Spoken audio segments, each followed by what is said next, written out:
Good morning, ladies. Happy Monday. I hope this message finds you well. Rise on up. Let's go. It is the start of a brand new week. Let's make it a successful one. I'm not going to lie. I had a good weekend. My Bucks won. I organized my closet. All the things that need to get done in the house are completed. I got to wrap and stuff for next week. And yeah, it's just blessings, appreciative, happy, just trying to get a routine again. And getting myself, into the mix of the day because the enemy is trying to knock me off. I can feel it. However, it's not going to happen. It's going to finish Esther from the house today. I'm working from home today and tomorrow, most likely the office the remainder of the week. But yeah, we're going to finish this. Chapter 9, verse 1 goes like this. Now in the 12th month, that is the month of Adar, on the 13th day, the time came for the king's command and his decree to be executed. On the day that the enemies of the Jews had hoped to overpower them, the opposite occurred, and that the Jews themselves overpowered those who hated them. The Jews gathered together their cities throughout all the provinces of King Xerxes to lay hands on those who sought their harm. And no one could withstand them because fear of them fell upon all people. And all the officials of the provinces, the satraps, the governors, and all those doing the king's work helped the Jews because of the fear of Mordecai fell upon them. For Mordecai was great in the king's palace, and his fame spread throughout all the provinces, for this man, Mordecai, became increasingly prominent. Thus the Jews defeated all their enemies with the stroke of the sword, with slaughter and destruction, and did what they pleased with those who hated them. And in Shushan, the citadel, the Jews killed and destroyed 500 men. Also Parshadatha, Dalphon, Asapha, Poratha, Adalia, Aridatha, Parmashta, Erisai, Eridai, and Vahazetha. Verse 10, the 10 sons of Haman, the son of Hammedatha, the enemy of the Jews, they killed, but they did not lay a hand on the plunder. On that day, the number of those who were killed in Shushan, the citadel, was brought to the king. And the king said to Queen Esther, the Jews have killed and destroyed 500 men in Shushan, the citadel, and the 10 sons of Haman. What have they done in the rest of the king's provinces? Now what is your petition? It shall be granted to you. Or what is your further request? It shall be done. Then Esther said, if it pleases the king, let it be granted to the Jews who are in Shushan to do again tomorrow according to today's decree, and let Haman's 10 sons be hanged on the gallows. So the king commanded this to be done, and the decree was issued in Shushan, and they hanged Haman's 10 sons. And the Jews who were in Shushan gathered together again on the 14th day of the month of Adar and killed 300 men in Shushan, but they did not lay a hand on the plunder. Verse 16, the remainder of the Jews in the king's provinces gathered together and protected their lives, had rest from their enemies, and killed 75,000 of their enemies, but they did not lay a hand on the plunder. This was on the 13th day of the month of Adar, and on the 14th month of the month they rested and made it a day of feasting and gladness. But the Jews who were at Shushan assembled together on the 13th day as well as on the 14th, and on the 15th of the month they rested and made it a day of feasting and gladness. Therefore the Jews of the villages who dwelt in the unwallowed towns celebrated the 14th day of the month of Adar with gladness and feasting as a holiday, and for sending presents to one another.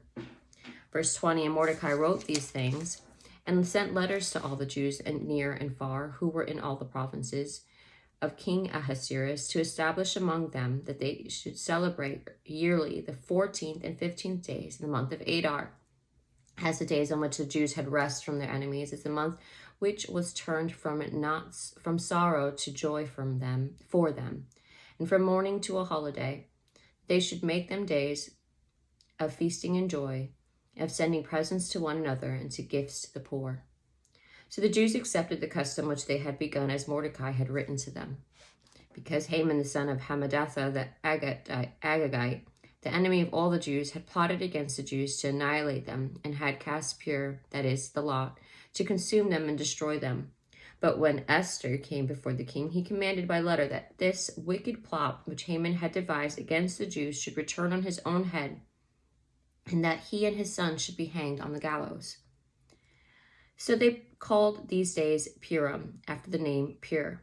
Therefore, because of all the words of this letter, what they had seen concerning this matter, and what had happened to them, the Jews established and imposed it upon themselves and their descendants and all who would join them, that without fail they should celebrate these 2 days every year according to the written instructions and according to the prescribed time, that these days should be remembered and kept throughout every generation, every family, every province, and every city, that these days of Purim should not fail to be observed among the Jews, and that the memory of them should not perish among their descendants.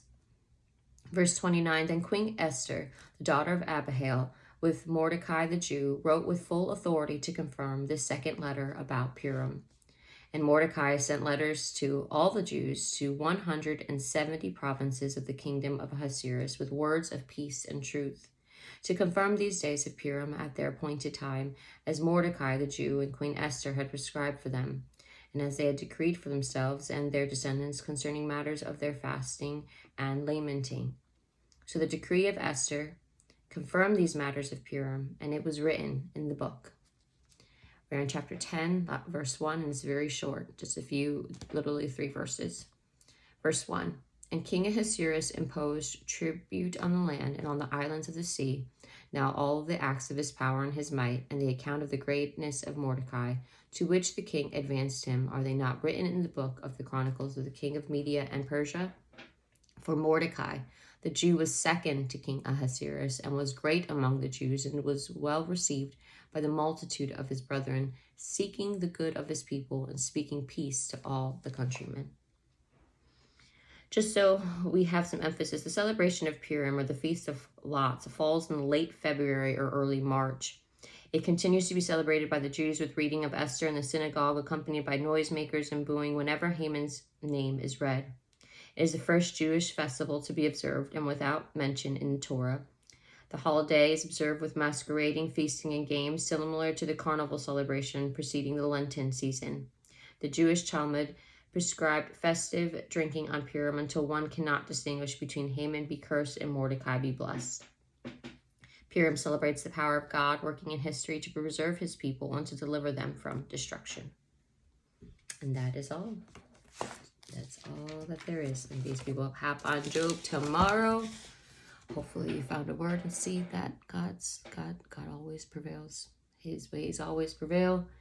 Sometimes, they got to be done in a way that kind of sucks for others, but follow his ways and you will have mercy.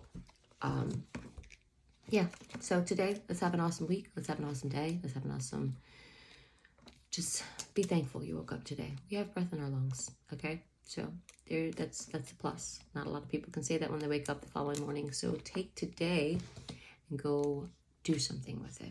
Make it purposeful. That would be glorified in the name and the eyes of the Lord. So let's have a great day and talk to y'all soon.